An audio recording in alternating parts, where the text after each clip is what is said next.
네, 안녕하세요. 인사평가팀 김동화 선임입니다. 지금부터 간단하게 기간 개요와 채용 전형 절차에 대해 안내드리겠습니다. 먼저 기간 개요부터 설명드리도록 하겠습니다. 저희 지능정보원은 지능정보화 기본법 제12조에 의거하여 지능정보사회 관련 정책의 개발과 국가기관 등의 지능정보사회 시책 및 지능정보화 사업의 추진 등을 지원하기 위하여 설립되었습니다. 간략한 연역으로는 1987년 한국전선으로 설립된 이래 공공데이터 개방, 전자정부, 초고속 정보통신망 구축 등 국가정보와의 전반적 업무 수행을 진행해 왔습니다. 지난 2017년에는 창립 30주년 비전 선포식을 진행하였고 2020년에는 디지털 뉴딜 사업의 본격적 추진을 위해 한국지능정보사회진흥원으로 명칭을 변경하였습니다.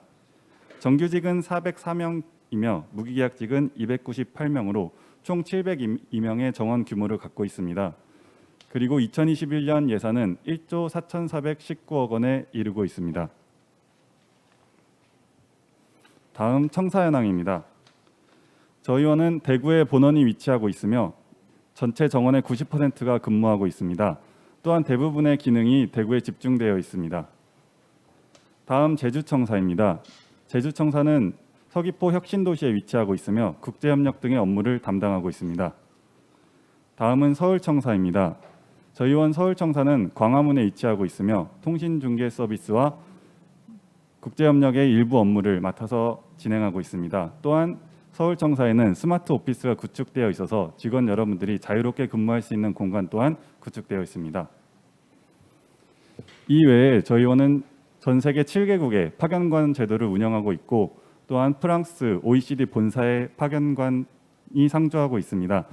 이렇게 저희가 국제협력 업무도 많이 수행하고 있으니까 국제협력 업무에 지원하시는 분들은 참고하시면 좋을 것 같습니다. 네, 다음은 경영목표 체계도입니다. 개인적으로 저희 원에 지원하시는 지원자분들이 기본적으로 숙지하고 계셔야 할 부분이라고 생각하는데요. 저희 지능정보원은 ICT로 사회현안을 해결하고 국가 미래를 열어간다라는 미션 하에 국가 디지털 대전환 선도기관 NIA라는 비전을 구축하고 있습니다.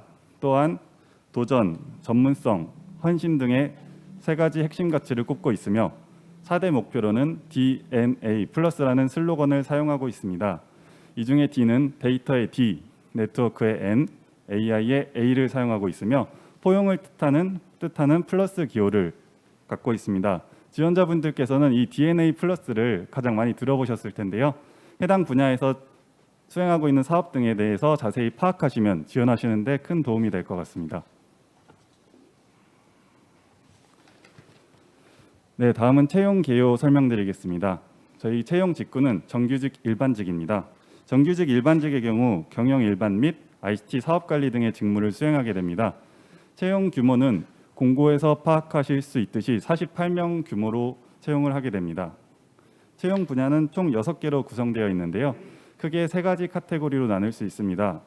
첫 번째로는 경영 일반, 두 번째로는 ICT 사업 기획 및 관리, 세 번째로는 보훈 제한 경쟁입니다.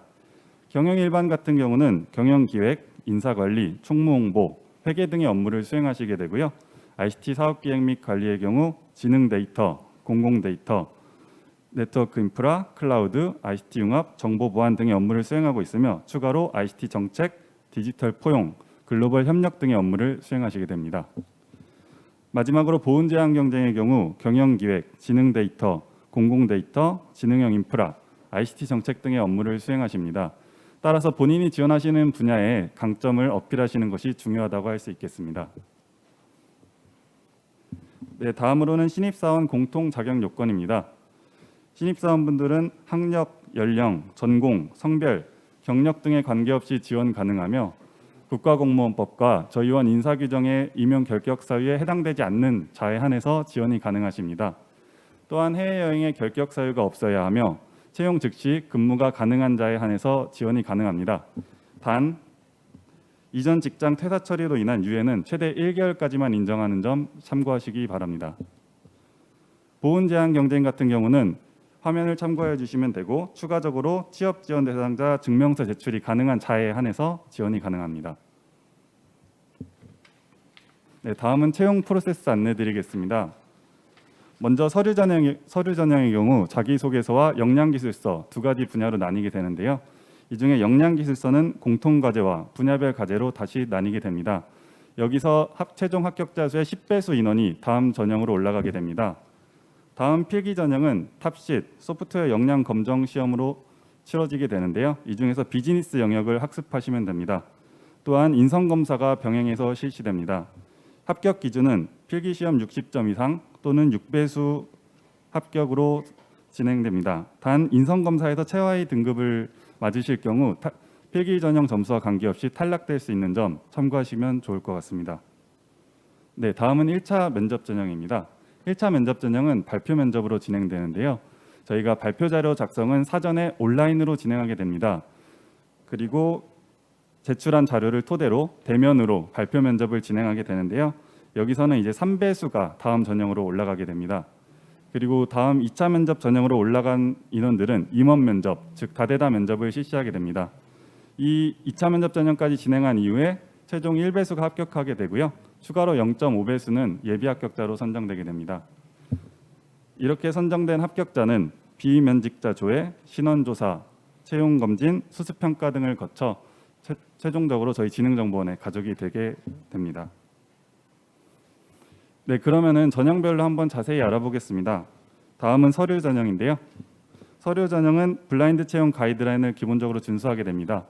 또한 우대사항으로는 국가유공자 등 취업 지원 대상자, 등록 장애인, 지역 인재, 청년, 한국사, 외국어 등의 가점이 부여되고요.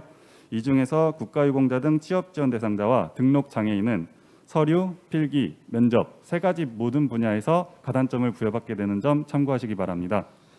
입사 지원 항목은 앞서 말씀드렸다시피 자기소개서와 역량기술서로 구분됩니다. 평가 기준은 총 4가지 분야가 있는데요. 다음 슬라이드 보면서 설명드리겠습니다. 먼저 자기소개서에서 지원 분야의 전문성과 핵심 가치 리더십을 평가하게 됩니다. 그 다음 작성해 주신 역량기술서에서 각각 공통과제의 적정성과 분야별 과제의 적정성을 평가하게 됩니다. 네, 다음 필기 전형 설명드리겠습니다. 필기 전형은 앞서 말씀드렸다시피 탑sit 소프트웨어 역량 검정의 비즈니스 영역을 출제하게 되고요. 탑sit 홈페이지에 접속하시면 해당 출제 영역에 대한 학습 자료를 다운로드 받으실 수 있습니다. 해당 내용을 학습하시고 시험에 응시하면 되고요. 객관식은 50문항, 총 60분의 제한 시간을 갖고 진행하게 됩니다. 당일 신분증 미지참 시 응시 불가한 점 꼭 유의해 주시면 감사하겠습니다. 그리고 아까 말씀드렸던 인성검사도 병행하여서 실시하게 되는데요. 객관식 250문항을 30분 제한 시간 내에 푸셔야 합니다. 단 말씀드렸다시피 최저 등급으로 인성검사 결과가 나올 시 필기 전형 점수와 무관하게 탈락할 수 있습니다. 네, 다음 1차 면접 전형입니다. 1차 면접 전형도 PT 면접으로 실시하게 되는데 발표 자료 작성은 온라인 사전 진행으로 하고요. 발표 및 질의응답은 대면으로 다른 날짜에 진행하게 됩니다. 단 발표 자료 작성 시 저희가 선택 주제를 2개 드리는데 본인에게 조금 더 알맞은 주제로 선택하여서 한 가지 주제로만 작성하여 주시면 됩니다. 이후에 제출한 자료 그대로 발표 면접 때 대면 면접을 실시하니까 참고해 주시면 됩니다. 평가 기준으로는 직무 수행 능력 50점, 의사소통 능력 50점입니다. 마지막으로 2차 면접입니다. 2차 면접은 다대다 면접으로 진행되며 내외부 평가위원이 혼합 구성됩니다. 여기서는 임원 면접으로 진행될 예정이고요. 평가 기준에는 직무 수행의 역량 20점, 문제 해결 능력 및 활용성 20점, 인성 가치관 30점, 조직관 30점으로 구성되게 됩니다. 네, 마지막으로 저희 기관에 대해 조금 더 자세히 알고 싶은 분들은 알리오 경영정보 공개 시스템을 참고해 주시면 되고요. 이전 채용 전형에 관련해서는 잡 알리오 참고 부탁드립니다. 이상으로 채용 전형 설명 마치겠습니다. 감사합니다. 이제 많은 분들이 입사 절차도 궁금해하시지만 입사에서 분위기는 어떤지 또 진흥정보원만의 장점은 어떤 것들이 있는지 이런 것들도 많이 궁금해하시더라고요. 그래서 이런 부분들을 최대한 객관적으로 들려드리기 위해서 최근 입사하신 분 2분을 이 자리에 모셨습니다. 간단히 자기소개 부탁드립니다. 하나, 둘, 셋. 안녕하세요. 저는 사업관리로 입사해서 공공데이터 본부에서 근무하고 있는 신명진 연구원입니다. 네, 안녕하세요. 저는 경영일반 직무에 입사를 해서 지금 현재 경영기획실에서 근무하고 있는 권소리 연구원입니다. 네, 그러면 입사 준비하실 때 경험하신 것부터 좀 여쭤볼 텐데요. 그럼 두 분은 입사는 언제쯤 하신 거죠? 저희가 작년 11월에 입사를 해서요. 지금 6개월 차 정도 되었습니다. 저도 건소리 연구원님과 함께 입사를 했습니다. 그럼 저희 전형이 크게 보면 서류, 필기, 면접 3단계로 진행이 되는데요. 제가 입사 지원할 때도 역량기술서 쓰는 게 상당히 어렵더라고요. 어떤 주제로 혹시 어떤 것에 중점을 두고 쓰셨는지 좀 알려주실 수 있나요? 네, 저는 일단 경영일반 지원서를 작성을 했고요. 지금 역량기술서를 쓰실 때 어려움이 많으실 것 같은데 저 또한 신규 사업 기획안을 쓸 때 고민이 많았습니다. 그때는 제가 실제로 경영기획실에 입사를 해서 어떤 업무를 할지 고민도 해보고 복지제도나 교육, 조직 문화에 있어서 제가 어떤 방식으로 기여할 수 있을지 고민하면서 실제 담당자가 된 것처럼 생각했던 경험이 있습니다. 이어서 필기 전형은 탑시스로 진행을 하게 되는데요. 지원자분들께서 탑시스 좀 많이 생소하실 것 같아요. 준비하는데 팁이 있었다면 간단하게 부탁드립니다. 저도 사실 컴퓨터나 IT 관련 전공자가 아니어서 탑시 시험이나 영어가 모두 상당히 생소했는데요. 필기 시험까지 준비 기간도 상당히 짧아서 우선 처음에는 책 읽듯이 한번 빠르게 읽고 두 번째 볼 때는 이제 외울 만한 내용을 노트에 적어가면서 외워서 공부를 했었습니다. 이제 마지막 관문이 면접일 텐데요. 면접은 혹시 어떻게 중점을 두고 준비를 하셨을까요?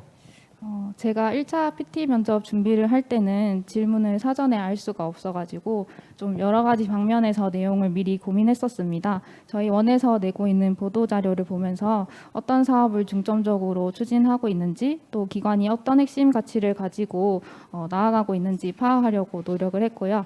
아무래도 경영 일반 직무다 보니까 유연근무 제도나 재택근무처럼 요즘에 좀 이슈되는 분야에서 미리 이슈들을 파악해서 노력을 했습니다. 또 특히 PPT 작성하는 연습도 미리 하시면 도움이 될 것 같습니다. 그럼 면접 중에 기억에 남았거나 혹시 나를 좀 당황시켰던 질문이 있다면 어떤 게 있었을까요? 이제는 기억이 자세히는 잘 안 나지만 4차 산업혁명에서 가장 중요하다고 생각하는 게 어떤 건지를 여쭤보셨었는데요. 저는 그때 4차 산업혁명에서 AI가 가장 중요하고 그 이유는 과거에는 기계가 생산성을 높여서 산업혁명을 이끌었다면 4차 산업혁명에서는 AI가 이 효율성을 높여서 새로운 사회로 발전할 것 같다. 이런 식으로 답변을 했었습니다. 근데 사실은 이 내용이 원장님 언론 활동에서 제가 봤던 내용이어가지고 이 부분을 벤치마킹해서 답변했기 때문에 가장 기억에 남습니다. 준비를 참 꼼꼼하게 잘 하신 것 같습니다. 그러면 이어서 입사 후에 느낀 점도 간단하게 좀 여쭤보겠습니다. 지금 두 분은 그러면 각자 어떤 업무 맡고 계시죠? 저는 경영기획실에서 인사관리 그리고 평가 업무를 수행하고 있습니다. 신입 직원들이 입사했을 때 수습 평가를 한다거나 원내 직원분들의 포상 같은 업무를 담당하고 있습니다. 저는 공공데이터 본부에 입사를 해서 국가행정기관 및 공공기관이 공공데이터를 잘 제공하고 잘 운영하고 있는지를 평가하는 업무를 맡고 있습니다. 그러면 이제 실제 업무를 수행하면서 느끼는 점은 또 다를 것 같은데요. 업무를 수행하시면서 이 역량은 정말 필요하다라고 느끼는 역량이 있었을까요? 아무래도 업무를 수행하다 보면은 업무 관련 법이나 제도, 규정 등을 신경 써야 할 때가 많은데 이런 부분들을 좀 꼼꼼하게 챙길 수 있으면 도움이 될 것 같습니다. 또 특히 개인적으로는 엑셀이나 한글처럼 문서 작성 능력이 좀 있다면은 업무를 원활하게 수행하실 수 있을 거라고 생각을 합니다. 네, 같이 한번 답변해 주시죠. 사실 어떤 좋은 경험이나 경력이 있더라도 새로 입사를 하면은 다 처음부터 다시 시작을 하게 되는 것 같은데요.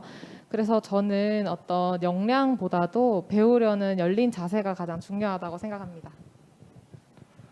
그러면 이 조직 문화 부분은 입사 전에는 알 수 없어서 이 부분이 많이 궁금하실 것 같은데요. 입사 전에 예상하던 지능정보원의 모습과 입사 후에 느끼는 모습의 차이점이 혹시 있으셨을까요?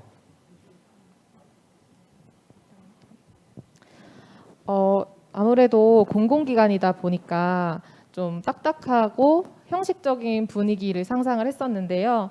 실제로 입사하고 보니까 업무 시스템도 너무 잘 갖춰져 있고 또 사무실 분위기도 상당히 수평적이고 자유롭다고 느꼈습니다.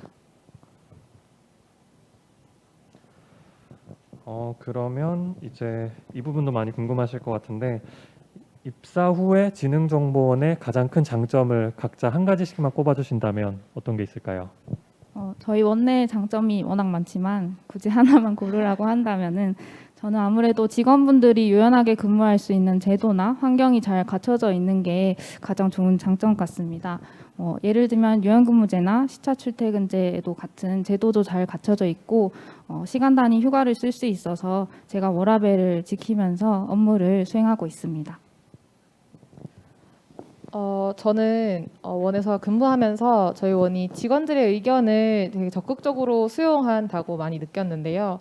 예를 들면 업무 시스템 내에 업무 시스템 기능 개선이나 아니면 업무하면서 불편한 점을 건의하거나 제안하는 게시판이 있는데 거기에 있는 대부분의 내용이 다 반영이 되는 것을 보고 큰 장점이라고 느꼈고요.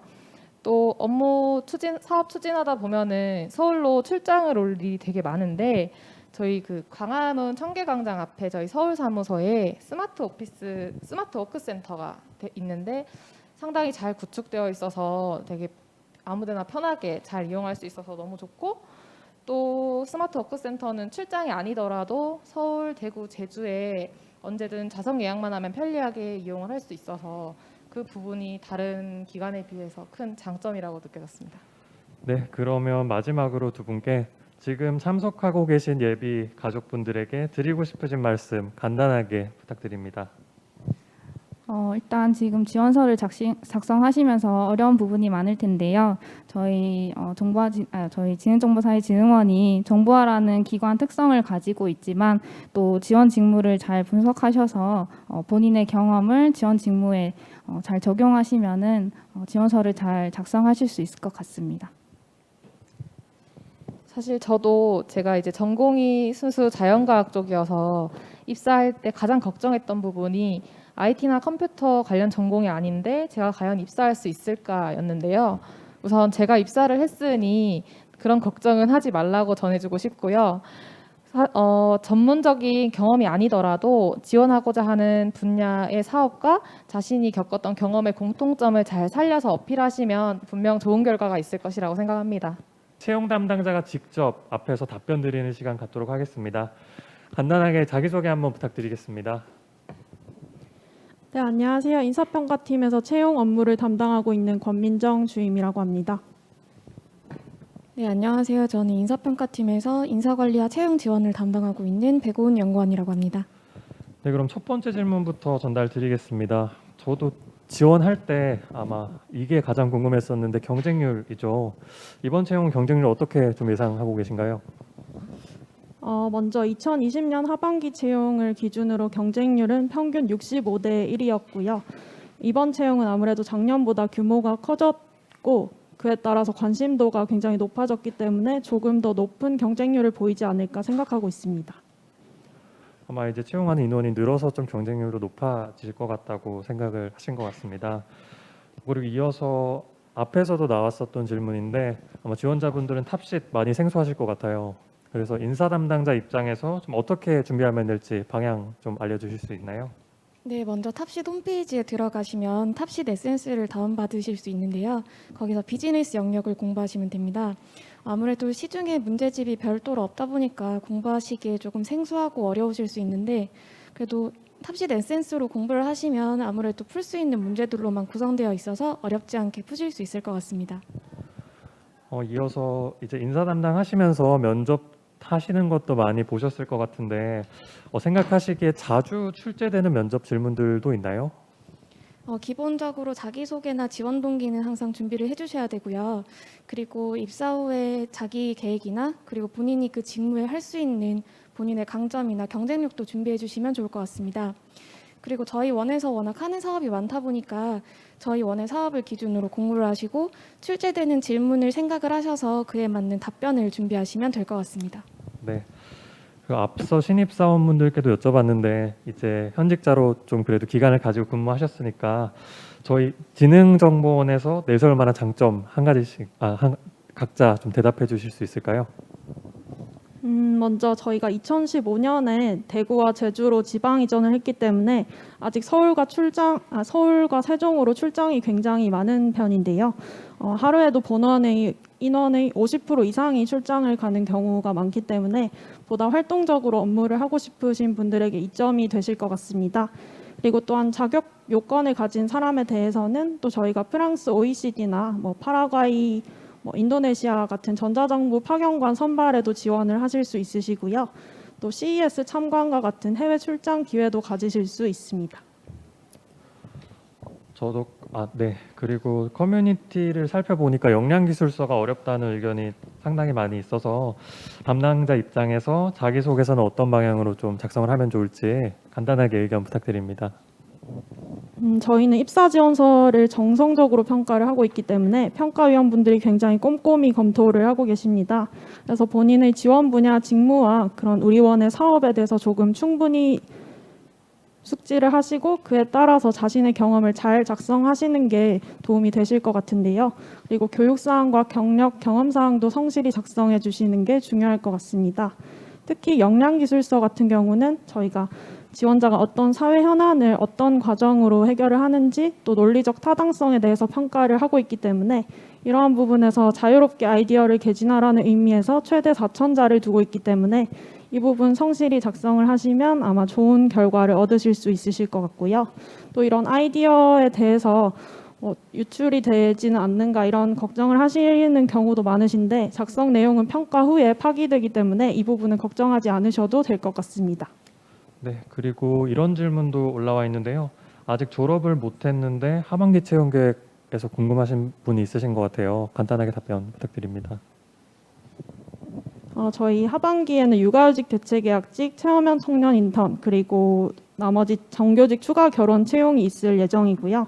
체험형 청년 인턴의 경우에는 저희가 10월에 채용을 하고 11월, 12월 2개월 동안 근무를 하도록 하고 있습니다. 그리고 아직 인원은 확정이 되지 않았지만 퇴직자와 추가 결혼을 반영해서 정규직 추가 채용도 있을 예정입니다. 이어서 올라온 질문 계속 읽어드리겠습니다. 지역 인재 기준은 무조건 최종학교 졸업 기준일까요? 라는 질문이 있는데요. 담당 답변 가능하실까요? 네, 이 부분에 대해서 질문이 굉장히 많이 들어오는데요. 우선 지역인재 기준은 학사 이하의 기준이고요.